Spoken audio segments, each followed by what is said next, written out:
You know what the worst part about being wrong is? It is not the embarrassment. It is not even the consequences. No, the worst part is that moment when you realize you were looking at the problem from completely the wrong angle the entire time, and by then it is far, far too late to do anything about it. My name is Velkrin, Commander Velkrin of the Kareen Imperial Fleet, if we are being formal about it. And I was wrong. So catastrophically, monumentally, devastatingly wrong, that I almost have to admire the sheer scope of my failure. Almost. Let me take you back to the beginning. Back when we thought we understood what we were dealing with. Back when we were idiots. The humans had just entered the galactic stage, stumbling out of their little solar system like newborn infants taking their first steps. We watched them, of course. Everyone did. New species are always fascinating, like zoo animals that can talk back to you. They were bipedal, carbon-based, oxygen-breathing. Standard configuration really, nothing special. Their technology was primitive but functional.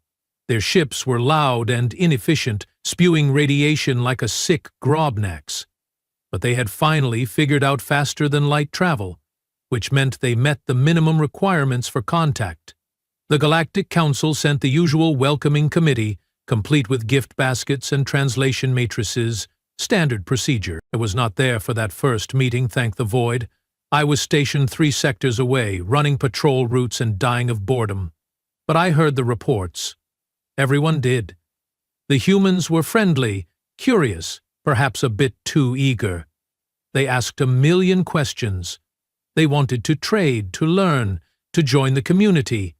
Typical newcomer behavior, and someone made a mistake. See, the thing about the Galactic Council is that it is less of a democracy and more of a very polite protection racket. You want access to the trade routes, you pay the fees. You want access to the jump gates, you follow the rules. And if you do not want to pay or follow the rules, well then, you get a visit from species like mine, the Kartheen. We are what you might call enforcers. Though we prefer the term peacekeepers, it sounds better on the recruitment posters. The humans had been part of the council for maybe 6 standard cycles when the Dravik Consortium decided to test them. The Dravik are merchants, traders, smugglers when they think no one is looking. They figured the humans were soft, new, easy targets. So they hit a human colony on the edge of their territory, raided the place, took supplies, killed a few dozen colonists. Not a war, just a probing attack, a message. This is how things work out here. Pay up, or this happens again. The humans responded by sending a fleet. Now, this is where it gets interesting. The Dravik had better ships, better shields, better everything. On paper, it should have been a massacre. The human fleet should have turned around and limped home, and then the humans would have learned their place in the galactic order. That is how it always goes. Except it did not go that way. The humans showed up with weapons we had never seen before. Kinetic accelerators that could punch through standard shielding like it was not even there. Missiles that could track targets through 3 jump sequences, and something they called nuclear warheads, which were basically tiny artificial suns that they could throw at you. Who does that? Who looks at the fundamental forces of their own star and thinks, yes, let us weaponize that? Humans, apparently. The Dravik fleet got torn apart. Just absolutely shredded. Out of 20 ships, 3 escaped. The rest were floating debris within an hour. And suddenly, everyone in the galaxy was very, very interested in human weapons technology. I got called into a briefing 6 days after the battle. High Command wanted answers. What were we looking at? What was the threat level? Could we counter it? I remember standing in that briefing room, watching the tactical displays, seeing the replay of the battle. The way those human ships moved, the way they coordinated their fire. It was brutal but efficient. No wasted shots, no hesitation. They had come to win, and they had won decisively. Admiral Corvin, my superior officer, kept rewinding one particular sequence, a human destroyer taking fire from 3 Dravik cruisers simultaneously. The human ship had shields, primitive compared to ours, but they did not rely on them. Instead, they spun, rolled, dove through the weapon's fire like they were dancing, and while they danced, they fired back. Precise. Lethal. This is what we need to worry about, Corvan said, tapping the display. They're weapons. If we go to war with them, we need to counter these weapons first, develop better shields, faster evasion protocols, stronger hulls. Everyone nodded. It made sense. Perfect sense. The weapons were the threat. The weapons had destroyed the Dravik, therefore counter the weapons. I wish I could go back and slap every single person in that room. The council decided to give the humans a wide berth for a while. No one wanted to poke that particular hornet's nest until we understood what we were dealing with. For 3 cycles, there was peace. The humans expanded slowly, carefully. They built more colonies. They traded with anyone who would deal with them. They were polite, professional, almost boring. But they kept building weapons. Bigger ones, meaner ones. And they kept improving them. Intelligence reports came in regularly. New missile designs, new armor configurations, new power systems. It was like watching someone prepare for a war that had not started yet. The council got nervous. Debates raged in the chambers. Some species wanted to preemptively strike before the humans became too strong. Others wanted to try diplomacy, integration, peaceful coexistence. And some, like the Carthene, just wanted better intelligence before committing to any course of action. That is how I ended up on the KFS Talon's Edge, leading a stealth reconnaissance mission into human space. Our job was simple: observe, document, do not get caught, find out what the humans were really planning with all those weapons. We had a crew of 40, all specialists, the best the Carthene had to offer. Our ship was equipped with every stealth system we could pack into the hull. We could hide from sensors, mask our heat signature, even bend light around us if necessary. We were ghosts. The mission started well. We jumped into human space 3 sectors from their core systems, far enough out that we would not draw immediate attention. We found a human military installation on a moon orbiting a gas giant. Perfect target. Big enough to be important, but isolated enough that we could watch without being noticed. We parked ourselves in the shadow of one of the gas giant's other moons and deployed our sensors. Long-range observation. Nothing fancy, just watching and recording. What we saw was impressive. The installation was huge, sprawling across a quarter of the moon's surface. Shipyards, weapons testing ranges, barracks, command centers. Thousands of humans moving around like insects. And the weapons. Oh, the weapons. Railguns the size of buildings. Missile batteries that could probably crack a planet's crust. Energy weapons we could not even identify. "Look at all that firepower," my tactical officer, Rena, said. She sounded worried.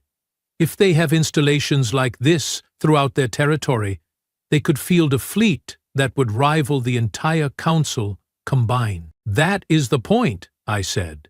"They want everyone to know they can defend themselves. Deterrence through overwhelming force." "It is working," Rena muttered. We spent 2 weeks watching that installation. We documented everything. Ship movements, personnel rotations, weapons tests. We were building a comprehensive picture of human military capabilities. And every day, that picture got more intimidating. Then we made our first real mistake. One of our junior sensor technicians, a kid named Pilak, got curious. There was a section of the installation that was heavily shielded, more than anywhere else. He wanted to know what was inside, so he boosted our sensor gain just for a moment, trying to peek through the shielding. For exactly 4.6 seconds, we were not stealthy anymore. We were visible. And the humans noticed. Alarms started blaring on our bridge. Multiple targeting locks. 6 human warships changing course, heading straight for our position. "Battle stations!" I shouted, already knowing it was pointless. We were a stealth ship, We had light weapons, minimal shields. We were built to hide, not fight. "Jump engines online," Rena called out. "We can be out of here in 30 seconds. Do it," I ordered, but the humans were faster. One of their destroyers launched missiles. Not the big, flashy ones we had seen in the battle recordings. These were small, quick, probably designed for exactly this kind of situation. Anti-stealth munitions, 28 missiles, moving at speeds that should not have been possible. Our point defense systems took out 19 of them. The remaining 9 hit us before we could complete the jump. The ship screamed, metal tearing, systems failing, hull breaches on 3 decks. The jump drive went offline immediately, safety protocols kicking in to prevent us from tearing a hole in reality. "Damage reports," I shouted over the noise. "Engines at 40%, shields gone, weapons systems minimal, hull integrity at 63% and falling." Rena was reading off the displays as fast as she could. "We have casualties on Deck 4 and Deck 7. Options?" I demanded. "We cannot fight them. We cannot outrun them. We cannot jump." Rena looked at me, and I saw the fear in her eyes. "Sir, we need to surrender." I hated it. Every instinct I had was screaming at me to fight, to go down swinging. But she was right. We had no options left. "Send the surrender signal," I said quietly. "All crew, stand down. Do not give them any reason to finish us off." The human ships surrounded us within minutes. 6 warships, each one bristling with weapons. Any one of them could have vaporized us. But they did not. They just held position, weapons trained on us, waiting. Then we got the transmission. "Carthene vessel, this is Captain Marcus Webb of the UHNS Retribution. You have violated human sovereign space and conducted illegal surveillance operations. Your ship will be boarded. Your crew will be detained. Any resistance will be met with lethal force. Prepare for boarding procedures. You have 5 minutes to comply." The voice was calm, matter-of-fact, like he was reading a grocery list. That should have been our second clue, but we were too busy panicking to notice. 5 minutes, Pilot squeaked. "What do we do in 5 minutes?" "We comply," I said.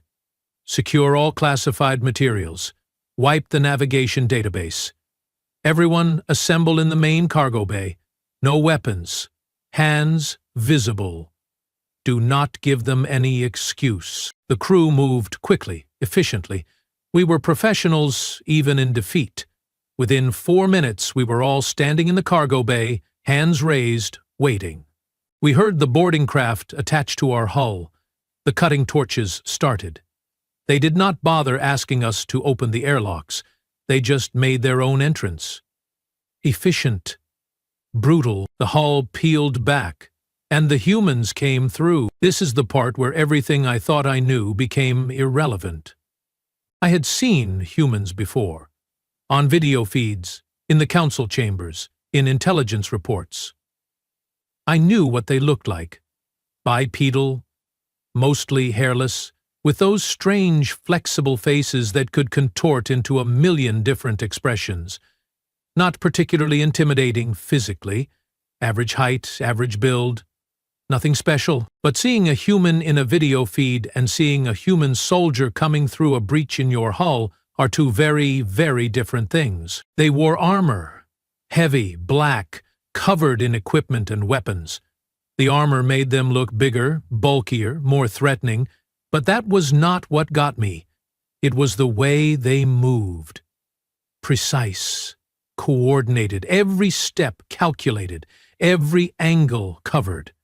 They flowed into the room like water, like they had done this 1,000 times before. Maybe they had. Their weapons were up, trained on us. Some kind of kinetic rifle, I guessed. Chemical propellant, projectile-based.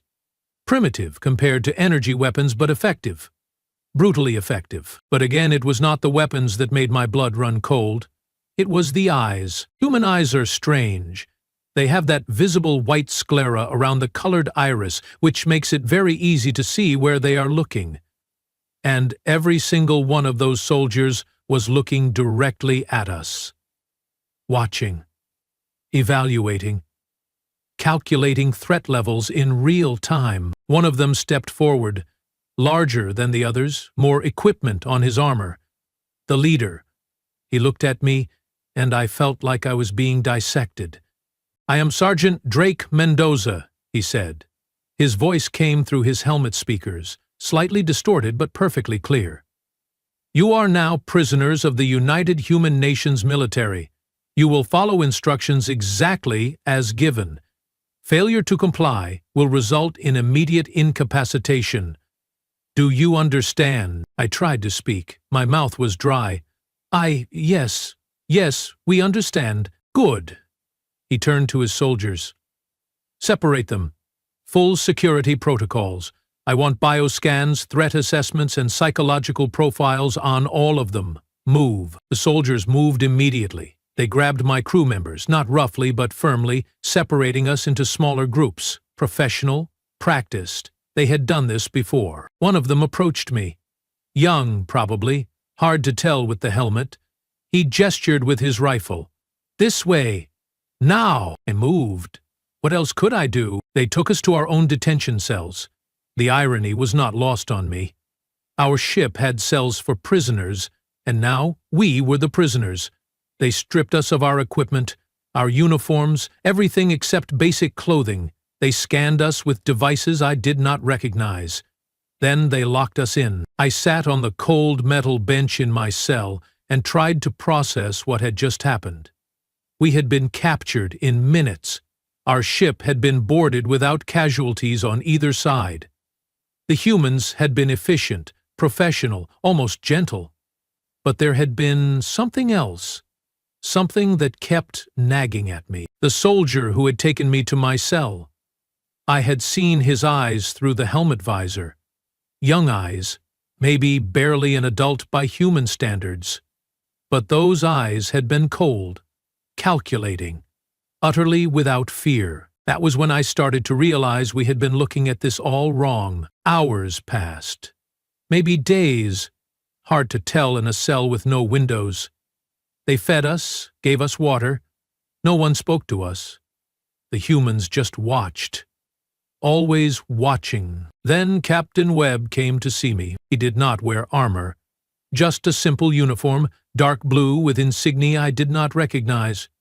He was older than the soldiers who had boarded us, maybe 50 standard years. Gray hair at his temples, lines on his face. But his eyes were the same, sharp, alert, missing nothing. He sat down across from me, separated by the transparent barrier of my cell. He did not speak for a long moment, just looked at me. "Commander Valkyrin," he finally said, "do you know why you are still alive?" I did not answer, did not trust my voice. "You are alive because I allowed it," Webb continued. "Your ship is intact because I ordered my people to disable it rather than destroy it. Your crew is unharmed because I gave explicit instructions to that effect. Do you understand what I am telling you?" "You want something?" I managed to say. "No." Webb shook his head. "I already have what I want. I have your ship, your crew, and all your intelligence data. What I am telling you is that mercy is a choice. One we made, one we can unmake." The threat was not subtle, but it was effective. "What happens now?" I asked. "Now. You answer questions. You tell me why the Carthene are spying on human installations. You tell me what your government plans to do with the information you collected. And you tell me the truth, because I will know if you are lying." "How?" The question slipped out before I could stop it. Webb smiled. It was not a pleasant expression. "Because I have been doing this job for 26 years, Commander. I have interrogated Dravik pirates, Zenthar terrorists, and Corven smugglers. I can read micro-expressions in 17 different species. I can detect stress pheromones in 12, and I have access to technology that can tell me your heart rate, your neural activity, and your hormone levels in real time. So when I say I will know if you are lying, I mean it literally." He stood up. "Think about it. My people will bring you to an interrogation room in 1 hour. I suggest you decide how cooperative you want to be." He left. I sat there, trying to calm my racing hearts. Yes, hearts plural. We Carthene have 3, and all of them were pounding. The interrogation lasted 6 hours. Webb asked questions. I answered. He asked follow-up questions. I answered those too. What else could I do? He knew when I was lying. He knew when I was holding back. It was like being dissected while fully conscious. But here is the thing that really got to me. It was not the questions about military capabilities. It was not the questions about Carthene fleet positions or council politics. It was the personal questions. "Tell me about your family," Webb said at one point. "What? Why?" "Answer the question." So I did. I told him about my mate, my offspring, my life before the military. And he listened. Really listened. Like he actually cared. "They must be proud of you," he said. "Commander in the Carthene fleet. That is impressive." Thank you. Do they know where you are? What happened to you?" "No. The mission was classified." Webb nodded slowly. "So if your ship disappears, if you never come home, they will never know what happened to you. They will just wonder. Forever." The implication hit me like a physical blow. This was not just an interrogation. This was psychological warfare, and it was devastatingly effective. "You are a soldier, Commander," Webb said. "I respect that. I was a soldier long before I was a captain. I know what it means to follow orders, to serve something bigger than yourself. But I need you to understand something important." He leaned forward. "The weapons you have been so carefully documenting, the missiles, the railguns, the warheads, those are just tools. Metal and circuitry. They are not what makes humanity dangerous. Do you want to know what makes us dangerous?" I did not answer, could not answer. "It is us," Webb said softly. "The soldiers. We are what you should fear. Because weapons do not fight wars, people do. And we humans have been fighting wars since before we had written language. We have perfected it, refined it, made it into an art form. Every generation finds new ways to hurt each other. Every century brings new horrors. And we are very, very good at it." He stood up. "Your people thought the weapons were the threat. You were wrong. The threat is the mind behind the weapon.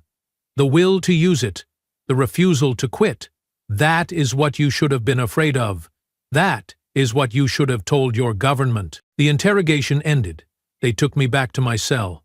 But I could not stop thinking about what Webb had said. The next day, they released us, all of us. Ship repaired, crew unharmed. They even returned our personal effects. Webb personally escorted me to my ship. "Go home, Commander. Tell your superiors what you saw here. Tell them what I told you. Maybe it will save some lives." "Why?" I had to ask. "Why let us go?" "Because dead enemies become martyrs. Living enemies become cautionary tales. Go home and be our cautionary tale." We left, made the jump back to Carthene space, filed our reports, and I told them everything. The weapons, yes, but more importantly, the soldiers, the cold efficiency, the psychological tactics, the absolute confidence. High Command listened. Then they dismissed it. The weapons were still the priority. Counter the weapons, and you counter the threat. That was the conventional wisdom. 3 months later, the Zenthar Dominion decided to test that theory. They had developed new shielding technology specifically designed to counter human weapons. They were confident. They had the advantage. They started raiding human convoys, just like the Drathic had done. The humans responded by sending soldiers, not a fleet, not an armada, just 3 ships full of soldiers. Special forces, they called them. Rangers. They boarded Zenthar stations. They infiltrated Zenthar ships. They moved through enemy territory like ghosts. and everywhere they went Zenthar died. The Zenthar had better shields, better weapons, numerical superiority, none of it mattered. Because they were fighting humans who did not care about fair. Humans who had spent thousands of years learning how to kill each other in increasingly creative ways. Humans who looked at a fortified position and saw a puzzle to solve, rather than an obstacle to avoid. The war lasted 6 weeks. The Zenthars surrendered unconditionally. They paid reparations. They ceded territory. They agreed to every human demand without question. Because the alternative was watching their civilization slowly bleed out, one station at a time, one ship at a time, one soldier at a time. And that was when the rest of the galaxy finally understood what I had tried to tell them. The weapons were never the real threat. Human weapons are terrifying, yes, but weapons can be countered. Weapons can be matched. Weapons are just technology. But the soldiers? The people willing to board an enemy ship against overwhelming odds? The ones who look at certain death and shrug? The species that spent millennia perfecting the art of warfare on each other before they ever reached for the stars? Those were the real threat. And by the time everyone realized it, we had already made them angry. My name is Velcrin, Commander Velcrin of the Carthene Imperial Fleet, and I learned the hard way that humanity's greatest weapon has always been humanity itself. But that is only the beginning of the story. Because after the Zenthar surrendered, things got complicated. Very complicated. And that is when the real war began. You would think that watching an entire species surrender in 6 weeks would teach the galaxy a lesson. You would think that seeing the Zenthar, one of the most militarily advanced civilizations in the Council, get absolutely dismantled by human soldiers would make everyone step back and reconsider their life choices. You would be wrong, because the thing about power structures is that they hate being challenged. And the thing about the Galactic Council is that it had been the dominant power structure for 3,000 years. 3,000 years of dictating terms, collecting tribute, and maintaining order through the implicit threat of overwhelming force. The Council did not like being shown up by a species that had barely learned to leave their own solar system, so they did what any threatened power structure does. They made it worse. I was reassigned after my report on the human soldiers. High Command did not want me in the field anymore. Too traumatized, they said. Too influenced by human psychological tactics, they said. So they stuck me in a strategic planning position at Central Command. A desk job, pushing data around, analyzing threat assessments. It was supposed to be safe, boring, a nice, quiet place to finish my career. Instead, I had a front row seat to the single dumbest decision in galactic history. The Council called an emergency session 3 weeks after the Zenthar surrender. Representatives from 47 species packed into the chambers. Everyone was talking at once. Everyone had an opinion. And everyone was scared. Ambassador Threll of the Vorquin spoke first. The Vorquin are these massive armored creatures that look like walking tanks, very intimidating, very stupid. The humans have proven themselves a threat to galactic stability, Threll boomed. His voice echoed through the chamber. They have attacked Council affiliates twice now. First the Dravik, now the Zenthar. They are expansionist warmongers who must be contained before they threaten us all. Murmurs of agreement rippled through the chamber. I watched the whole thing on the live feed from my desk. I wanted to scream.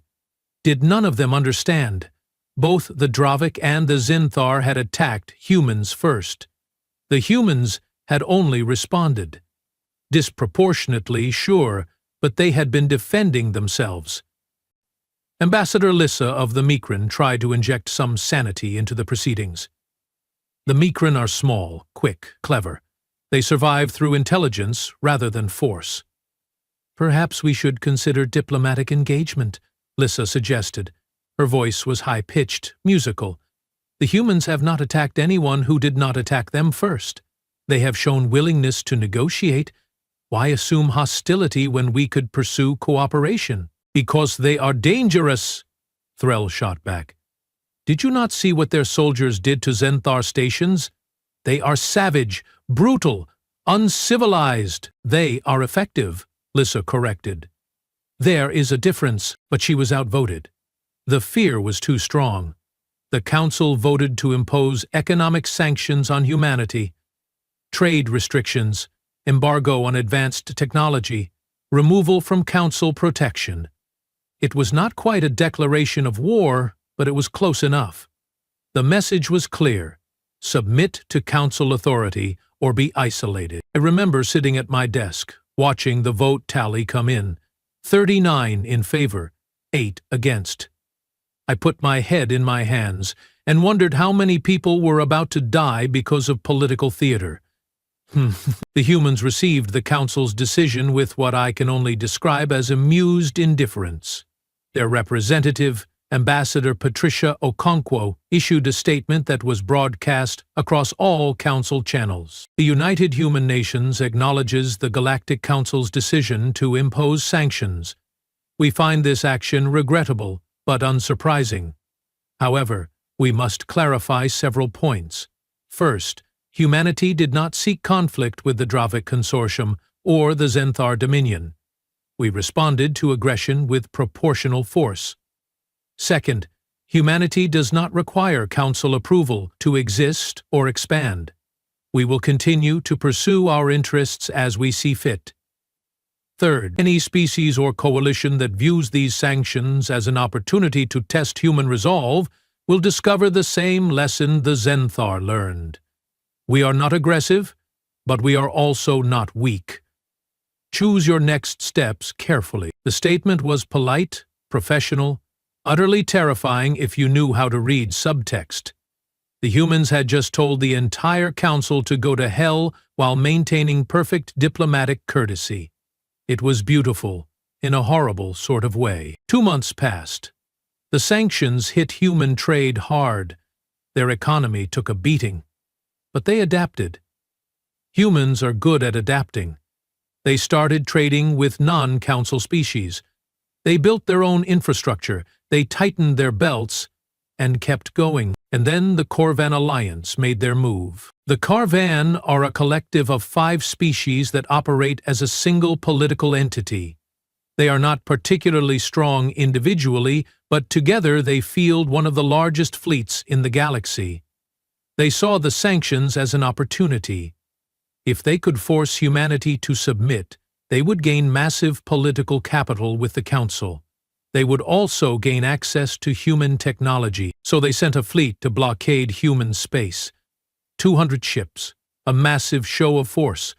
The plan was simple: cut off human trade completely, starve them into submission, no shots fired, clean, efficient. The humans did not see it that way. I got the alert at 0300 hours, emergency transmission from Council intelligence.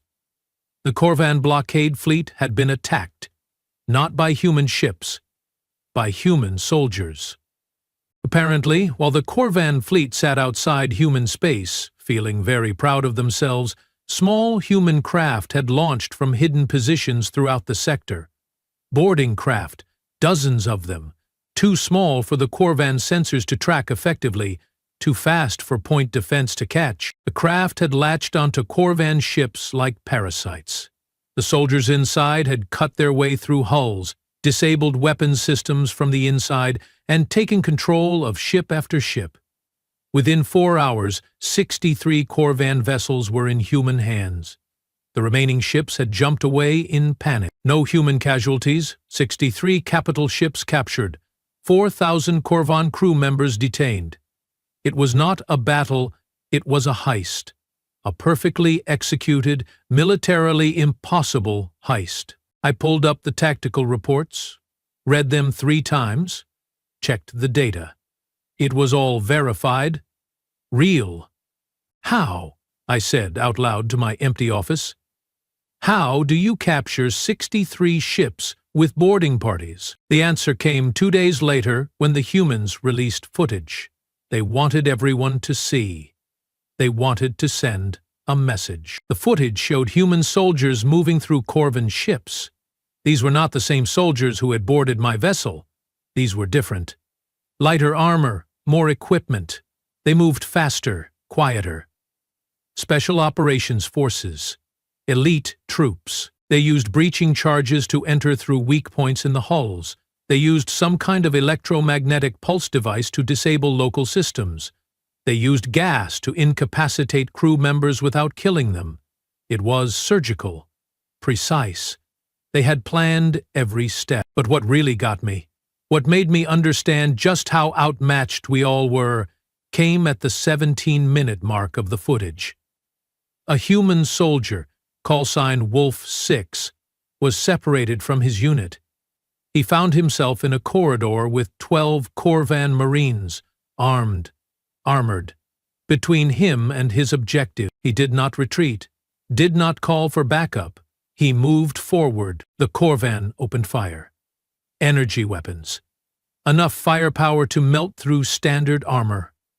Wolf 6 dodged. I am not using figurative language.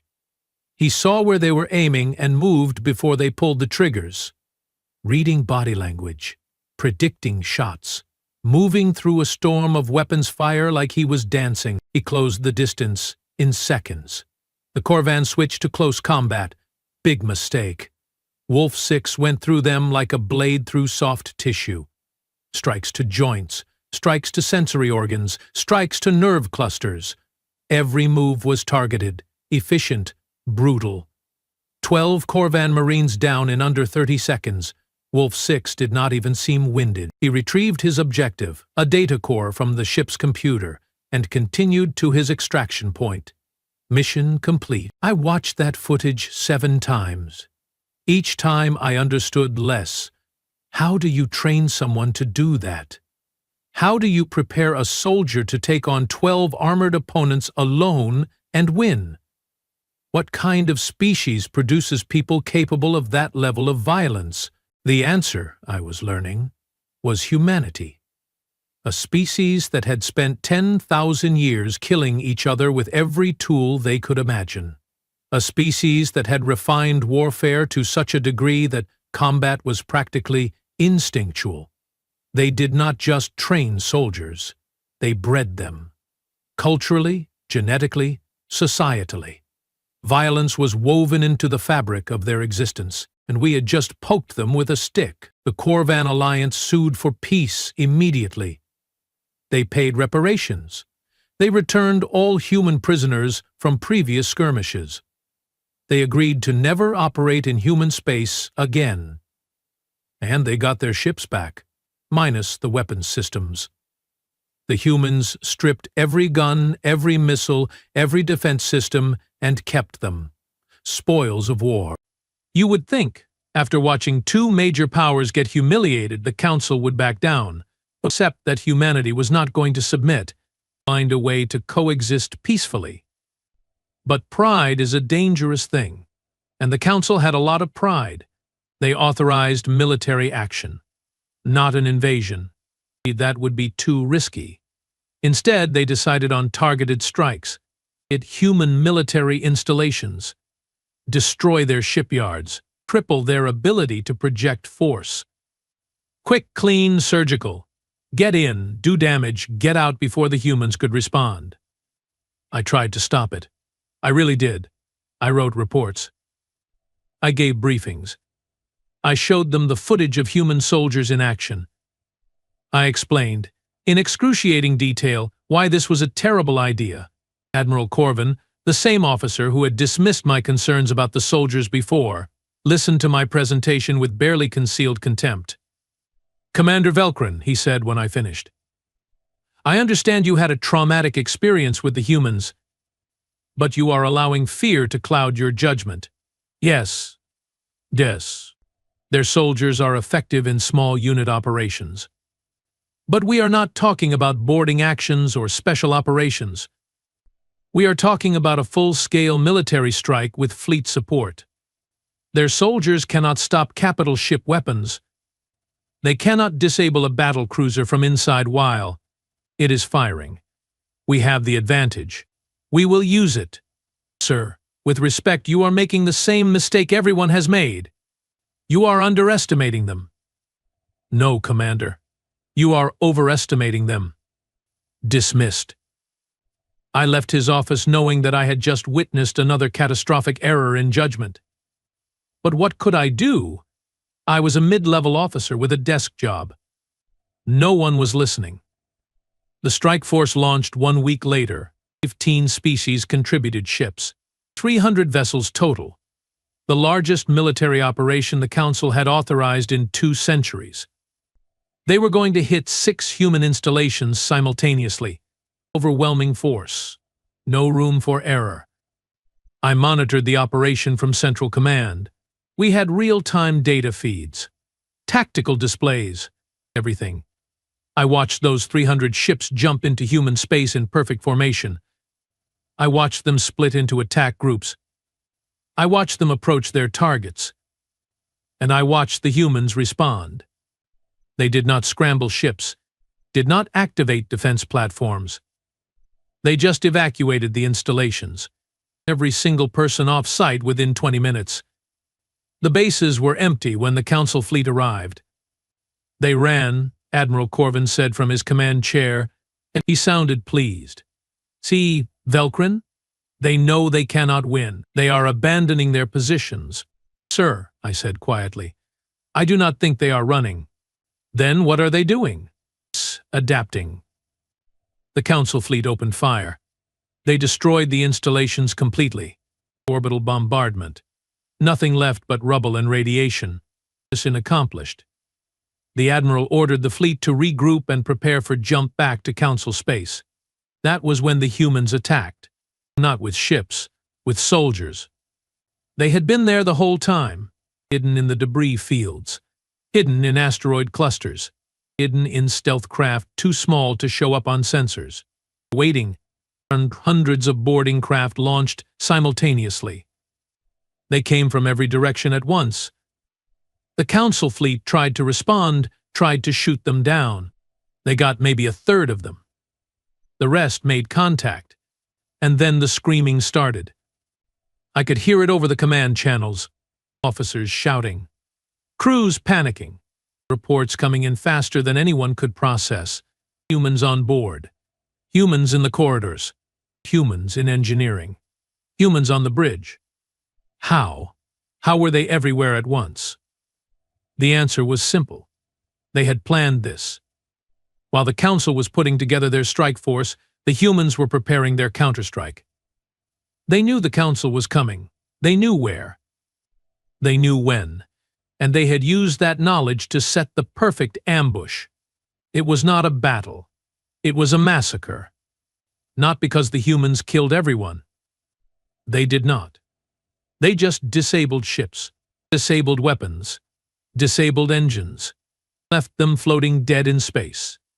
300 ships. 300 expensive, advanced, deadly warships, turned into floating hulks in under 2 hours. And then the humans did something that no one expected. They sent a transmission, open channel. Every ship, every crew member, they wanted everyone to hear this. This is Admiral Helena Grant of the United Human Nations Defense Force. To the crews of the Galactic Council fleet, you are alive because we chose to let you live. Your ships are disabled because we chose to disable them rather than destroy them. You invaded our territory, destroyed our installations, and threatened our people. By any standard of interstellar law, we would be justified in killing every single one of you. We have chosen mercy instead. Learn from this. Humanity does not seek war. But if you bring war to us, we will end it. On our terms. Remember that. The transmission cut off. The human forces withdrew. They just left, took their boarding craft and disappeared back into the void. They did not take prisoners, did not demand surrender. They just made their point and left. The Council fleet limped home over the next 3 weeks, towed by rescue vessels. Humiliated, broken. I sat in my office and tried to process what I had witnessed. 300 ships. The largest fleet action in 200 years, defeated by soldiers, by people with guns and determination and terrifying competence. The Council chambers erupted in chaos. Some species wanted to escalate further. Others wanted to sue for peace immediately. Still others wanted to just pretend it had never happened and move on. The debates raged for weeks, and then humanity made their move. Ambassador Okonkwo requested an emergency session. She stood at the podium in the council chambers, calm and composed, while 47 species shouted at her. She waited for them to quiet down. It took a while. "Members of the Galactic Council," she began. Her voice was clear, firm. "Over the past year, humanity has been attacked 3 times by Council-affiliated species. We have been sanctioned, blockaded, invaded, and in each case, we have responded with restraint. We have not targeted civilian populations.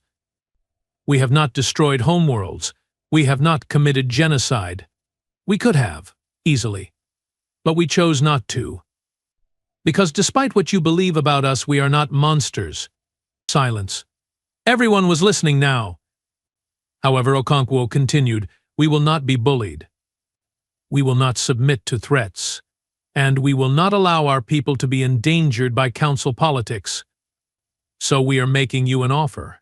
One time. Take it or leave it." She pulled up a holographic display.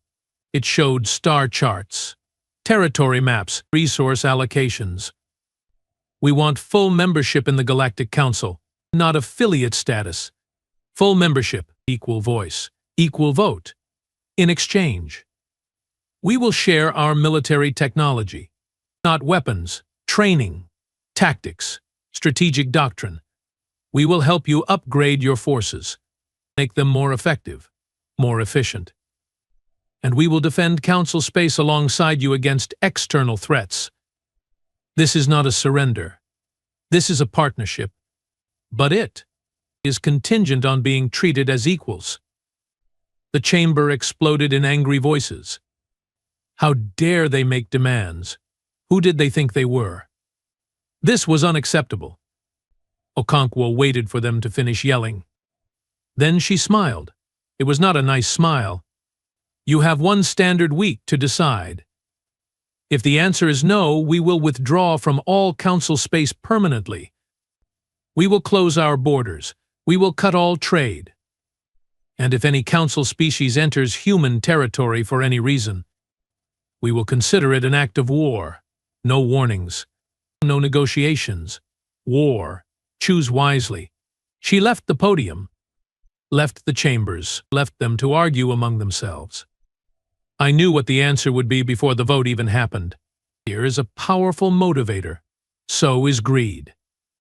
The council wanted human military expertise. They wanted to know how humans trained soldiers who could capture entire fleets. They wanted that power for themselves. The vote was 34 in favor, 13 against. Humanity was granted full council membership. They became, overnight, one of the most influential species in galactic politics. Some people called it a victory for diplomacy. Others called it extortion. I called it inevitable. The humans had proven their point in the most direct way possible. You could not intimidate them. You could not defeat them through conventional means. You could either work with them or die trying to fight them. Those were the only options. And that was how humanity went from newcomers to power brokers in less than a year. But here is the thing that really gets me. The thing that keeps me awake at night. The council thought they were getting a good deal. They thought they could learn human tactics, replicate human training, and create their own super soldiers. They thought they could bottle up whatever made humans so dangerous and mass-produce it. They were wrong. I know because I was assigned to the Joint Military Training Program. The humans sent instructors, Special Forces veterans, people who had spent decades perfecting the art of warfare. They were supposed to teach Council forces how to fight like humans. The first training cycle was a disaster. 47 species sent their best soldiers, the elite troops, the cream of the crop. The humans put them through a 12-week course. By week 3, half of them had quit. By week 6, 80% were gone. Only 9 soldiers out of 200 made it through the entire program. Why? Because you cannot train someone to be human. You cannot teach someone to have 10,000 years of warfare encoded in their cultural DNA. You cannot make someone willing to charge into a fortified position against overwhelming odds just because the mission requires it.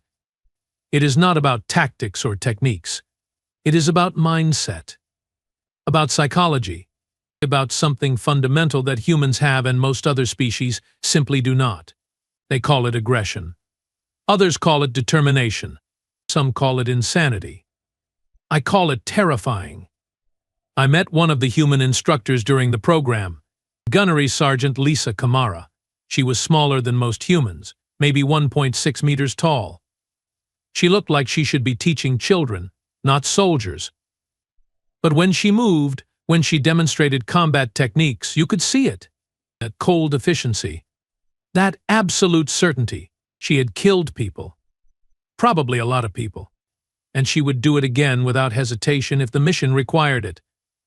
Why? I asked her one day. We were reviewing training footage. Why are you like this? What makes humans so good at violence? She looked at me for a long moment. Then she shrugged. Practice, she said simply. We have been killing each other since before we discovered fire. Wars, genocides, purges, revolutions. We have tried every possible way to hurt each other. And we learned from each one. Got better. Got smarter. Got more efficient. You know what the worst part is? What? We still fight each other. Right now. Even after everything. Even after reaching the stars. We still have conflicts back home. Still have political violence. Still have terrorism and insurgency and all the usual human nonsense. And most species outgrow internal conflict when they reach space. We never did. We just got better at it. She turned back to the footage. You asked me once why our soldiers are so effective. That is why. Because we have never stopped practicing. Every generation finds new ways to kill. Every war teaches new lessons. We do not fight because we are evil. We fight because it is what we know. It is what we are good at. And when someone threatens us, we respond with everything we have learned across 10,000 years of being really, really good at hurting things. I did not know what to say to that. What do you say to someone who just casually explains that their entire species is fundamentally wired for violence? The training program continued. A few soldiers from various species made it through eventually. They learned the basics, how to move like humans, how to think like humans, how to fight like humans, but they were never as good as the real thing. They were copies, imitations, close but not quite right. Meanwhile, humanity continued to expand, slowly, carefully. They built more colonies, more stations, more ships. They traded with everyone who would deal with them. They sent diplomats. They made friends. They became, in many ways, model citizens of the galactic community. But everyone knew, everyone understood, beneath that friendly exterior, beneath the diplomacy and trade agreements and cultural exchanges, humanity was still fundamentally dangerous. They were apex predators playing nice because it suited their interests. But if you pushed them too far, if you threatened what they cared about, they would remind you exactly what they were capable of. I retired 5 years after humanity joined the council. It was full honors. Nice pension. I bought a small dwelling on a quiet colony world and tried to forget everything I had seen, tried to enjoy peace. It did not work. How do you forget watching an entire paradigm shift? How do you forget learning that everything you thought you knew was wrong? I keep in touch with old colleagues. They tell me things. The council still fears humanity. They smile and shake hands and pretend everything is fine. But behind closed doors, they strategize. They plan. They prepare for the day when humanity might become a real threat instead of just a potential one. It is stupid. It is pointless. Because that day will never come. Not because humans are peaceful, but because they have already won. They proved they could defeat any council force. They proved they could survive alone if necessary. They proved they did not need anyone's approval or permission. The Council fears human weapons, but weapons can be countered. The Council fears human ships, but ships can be destroyed. What the Council really fears, what keeps the politicians and generals awake at night, is the knowledge that somewhere out there are billions of humans, ordinary people living ordinary lives, and every single one of them is descended from survivors, from warriors, from people who fought and clawed and killed their way to the top of their world's food chain. Every human child learns history, filled with wars and conflicts.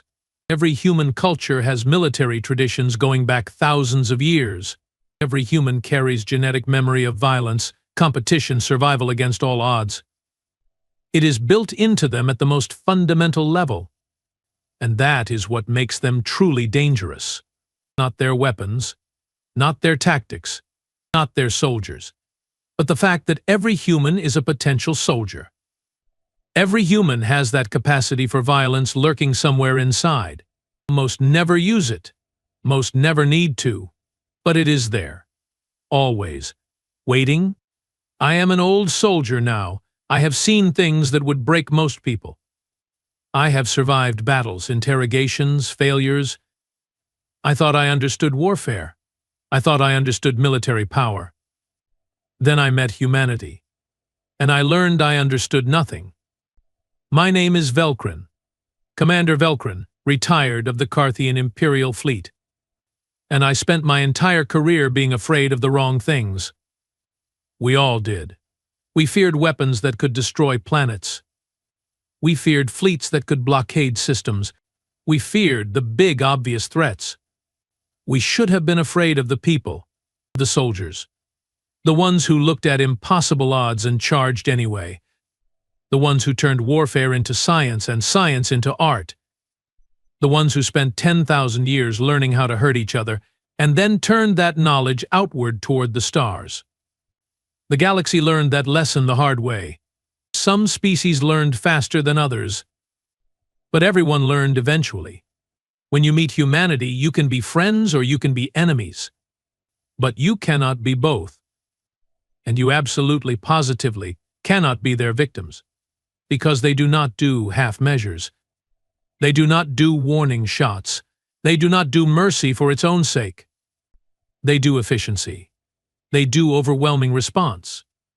They do whatever is necessary to win, and then they stop. Not because they are kind, but because winning is the point. Everything else is just details. So yes, we feared their weapons. We should have feared their soldiers. But what we really should have feared, what we should have understood from the beginning, was this simple truth. Humanity is not dangerous because they have weapons. Humanity is dangerous because they are the weapon. The ships, the guns, the missiles, the bombs, they are just extensions of the real threat. The thinking, planning, determined creatures inside the machines. The ones who refuse to quit. The ones who see obstacles as puzzles. The ones who look at a stronger enemy and think not how to survive but how to win. That is what makes humanity terrifying. That is what makes them apex predators in a galaxy full of civilizations that forgot how to hunt. And now they are part of the Council, part of our civilization, our allies, our friends, our partners in maintaining galactic order. I should feel safer. The monsters are on our side now. That should be comforting. Instead, I wake up sometimes in the middle of the night. And I wonder what happens when humanity gets bored, when peace becomes too peaceful, when they start looking for new challenges, new frontiers, and new enemies to overcome. And I realize, we have not won anything. We have not tamed them. We have just convinced them that cooperation is more interesting than conflict. And for now, but humans are explorers.